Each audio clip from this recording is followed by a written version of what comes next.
চলো কাজকর্ম আমার এই এখন শেষ হলো, 10:30 বাজে। তো করবো এখন ব্রেকফাস্ট। দেখো আমার ব্রেকফাস্ট আজকে কী আছে। সমস্ত ঘর গুছিয়ে নিয়েছি গো। এই মেঘ বেরোলেই আজকে কটায় যায় না, 10:45-র সময়। এই জন্য আমার আজকে আরও দেরি হয়ে গেল। বেডশিট পাল্টানো বলো, ঘর গোছানো বলো, সমস্ত ডাস্টিং বলো করে নিয়েছি। শুধু একটা কাজই বাকি, সেটা হচ্ছে পাখাটা পরিষ্কার করা। আজকে একটু এই ঘরের পাখাটা পরিষ্কার করবো, ও ঘরেরটা কালকেরেই করে নিয়েছি।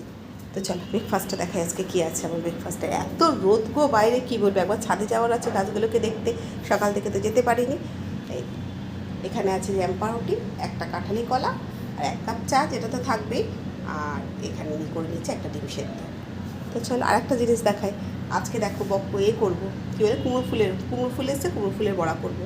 এই কচু পাতা কালকে না করলে সোমবার করবো, কচু পাতার চিংড়ি, দারুণ লাগে খেতে। আর পালং শাক ভাবছি একটু করবো। আজকে তো শনিবার নিরামিষই হয়, ভাবছি একটু বড়ি দিয়ে, সবই আছে, মূলো আছে, সমস্ত কিছু আছে, দিয়ে পালং শাকটা করবো। তো চলো আগে ব্রেকফাস্টটা করে নিই।